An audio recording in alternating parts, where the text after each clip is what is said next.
Everyone thought my mom would go quiet after the divorce, or maybe go on a yoga retreat. Instead, she bought a ring light. My name is Raven. I'm 17, I live in Charlotte, North Carolina, and my mom is, well, kind of TikTok famous now. I still remember the day it arrived, this giant Amazon box at our doorstep. She ripped it open like it was Christmas morning and shouted, "I'm starting a vlog, Raven. It's time the world met the real me." I blinked. "You mean like TikTok?" "Exactly," she grinned, pulling out a tripod like a sword. I thought it was a joke, like a phase. You know, one of those, I need to rediscover myself after the divorce things. She started small. Her first video was her making toast with a side of single mom affirmations. She posted it with hashtags like #HotMomSummer, #Momfluence, and #Divorced and Thriving. It got 41 likes. Then she danced to that one trending sound, you know, the one where people throw their shoes on beat.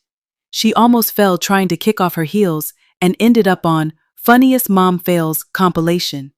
That video got 12K views. She was hooked. "People love me, Raven," she screamed while making lasagna in full glam and false lashes. I should have done this years ago. At first, I'll admit, it was kind of fun. Our house became a studio. She made me do transitions with her. POV. Your daughter didn't inherit your rhythm. That one got 80,000 views and a bunch of laughing emojis. I didn't even mind. But then, it got personal. One night, I heard her talking in her room. I thought she was on the phone, until I peeked in and realized she was filming a story time about me. "So my daughter had this huge falling out with her bestie at school," she was saying into the camera. I stood frozen. She was telling thousands of strangers about my private life like it was a TV show. "Mom, are you serious?" I burst in. "Oh, come on," she waved me off. "I didn't use names. Plus, people are invested. The comments are so supportive." Supportive? I was mortified. From that day on, I stopped trusting her. I'd triple-check her phone placement before walking into rooms. But it didn't help. She started filming everything. Our fights, our breakfasts, my outfits, her Zoom calls, even our trash can drama with the neighbor next door. Yes, she literally posted a video called "My Karen Neighbor Thinks She Owns the Sidewalk," and it hit 200K views. Worst part? She even made a video reading out texts from Dad about their divorce, with dramatic background music like it was a Netflix drama. That crossed a line. And yet, she kept growing. Brand deals started rolling in. Hair vitamins, coffee scrubs, some random teeth-whitening pen. "This is my life now," she chuckled. "I'm a content creator." I wanted to scream. One morning, I walked into the kitchen in my oversized t-shirt and pineapple print pajama shorts. I'd had a terrible night, barely slept, and just wanted some pancakes. And guess what? She was filming a live. Not a vlog. Not a pre-recorded video. A live. I looked up and saw my exhausted, unfiltered face on her phone screen, along with hundreds of comments flooding in. "Who's that? Is that your daughter? She looks like she just woke up, LOL. OMG, no makeup? Brave." "Mom, what the hell?" I yelled. She giggled like it was funny. "Oh, lighten up, sweetie. It's just content. They love seeing our real life." I stormed out. I didn't even get my breakfast. That day, I deleted TikTok from my phone. I couldn't take it anymore. I wasn't a person to her anymore. I was a character in her story, a sidekick in her rise to internet fame. And deep down, I started wondering, if this was just the beginning, how far would she go? Before I go on, please like this video, hit that subscribe button. I've got more stories coming, and trust me, you don't want to miss a single one. I knew Mom was getting reckless with her content, but I never thought she'd go this far. It happened on a Wednesday. I came home from school to find her on the couch, laughing at her phone. "What's so funny?" I asked, dropping my backpack. She turned her screen toward me. "This. I posted a little mom-daughter moment this morning. It's blowing up."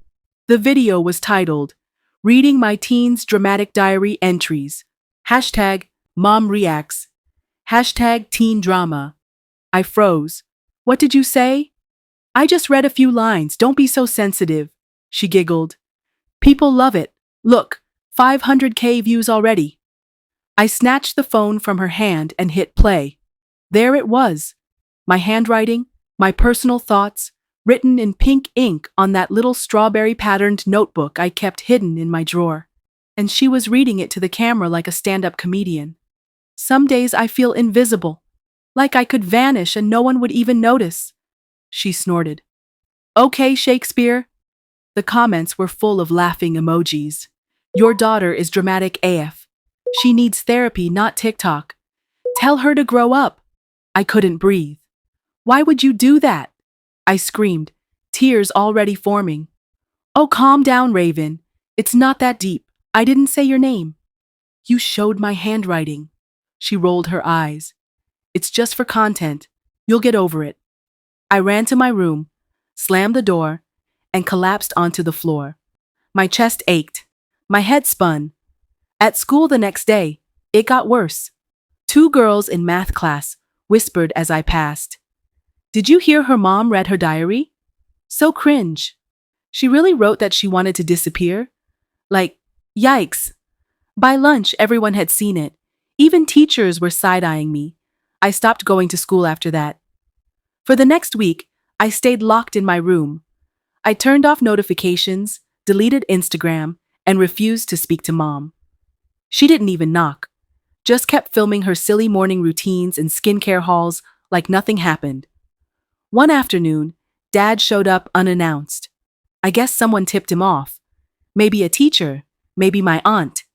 But he looked at me with that kind of dad panic that said, "What happened to my baby girl?" I broke down in his arms. We talked for hours. I told him everything. The videos, the invasion, the diary, the comments, the school humiliation. I want to leave, I whispered. Please, can I stay with you? He didn't even hesitate. Pack your things. That night, I left Mom's house. I transferred schools, started over. It wasn't easy, but at least I could breathe again. Meanwhile, she kept vlogging, kept posting hauls, story times, and fake crying about missing her daughter, even though she never once apologized or took the video down. But the universe has a funny way of handling things. Mom had started a new part-time job at this upscale beauty clinic. She was supposed to handle front desk stuff, bookings, calls, simple stuff. But of course, she couldn't help herself. One day, she posted a TikTok titled, "Come to work with me." Hashtag clinic life. Hashtag hot mom hustle. She filmed herself clocking in, showing parts of the clinic, even low-key filming the waiting area while a client sat filling out a form. I saw the video go live. I didn't say anything. I couldn't anymore. But someone did. The next morning, she was called into the manager's office. A client had recognized themselves in the video and filed a privacy complaint. Mom tried to talk her way out of it. It's just lifestyle content. I didn't show any faces. But the clinic had strict confidentiality rules. She'd signed them herself. She was fired on the spot. I found out through one of her teary Instagram stories later that night. No filter, no lashes, just raw panic. I don't know how I'm gonna pay rent this month, she sniffled. This is all I had. It was the first time I saw her truly stopped. Not filming to entertain, not pretending to be thriving, just still. And for once, I felt bad for her. But I also couldn't forget what she'd done to me. Weeks passed. Mom's posts stopped showing up on my feed. No dance trends, no get ready with me videos, no oversharing. Her page went silent. At first, I thought she was just switching platforms, maybe chasing a new trend elsewhere. But one day, curiosity got the best of me, and I peeked at her TikTok. Nothing. No new posts in over a month. And for Mom, who used to post 3 times a day, minimum, that was basically a lifetime. That's when I realized she might actually be hurting. I didn't rush back to her though. I wasn't ready. But I kept watching, quietly, from a distance. Then, one evening, she reappeared. No filters, no ring light, just her, sitting on the couch in her old hoodie, hair tied up, eyes a little puffy. She pressed record and spoke straight to the camera. Hi, I don't even know how to begin this. I haven't posted in a while because, honestly, I needed to look at myself. Really look. Somewhere along the way, I got addicted to being seen, to likes, comments, relatable content. I stopped asking if something was private or sacred.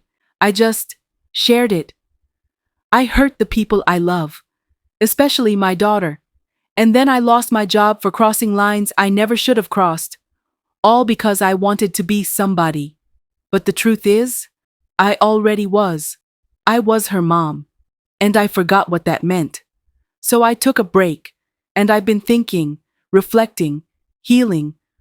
I'm not here to beg for sympathy. I'm here to say, to every content creator out there, please, protect your people. Everything doesn't need to be content. And Raven, if you're watching this, I'm sorry. Deeply. I miss you. And I love you. Always. I watched it all, holding my breath. By the end, I was crying quietly in my room. The comments poured in. Thank you for saying this. Needed to hear this today. This takes courage. Respect. As a mom content creator, this hit me hard. She didn't go viral this time, but maybe she didn't need to. A week later, I texted her. Just a simple, "Hey, I saw your video. Want to get coffee?" She replied instantly, "Yes, I won't film. I promise." When I saw her again, she looked softer. No lashes, no phone in hand, just mom. We hugged for a long time, no words needed. And then we talked. Not about TikTok, not about mistakes, just life. How she was applying for new jobs. How she was learning to just be again. Eventually, I let her back in, slowly, carefully, with new boundaries. She never brought up vlogging around me. She respected my space, my silence. And when she did start posting again, it was different. No more personal dramas, no more intrusive moments, just small fun stuff. A cooking fail here, a silly cat video there. And one afternoon, while visiting her, she looked up from her phone and grinned. "You want to do a TikTok dance with me? Just for fun?" I hesitated, then smiled. "Only if you promise not to tag me." We filmed it in the living room, laughing at how out of sync we were. No pressure, no script, just joy. For the first time in forever, we were just us again. Moral of the story. Sharing your life online can be empowering, but oversharing can cost you the things that matter most. Protect your peace, guard your people. And remember, not everything needs to be content. Some things are just life. I hope you learned something today. See you in the next video.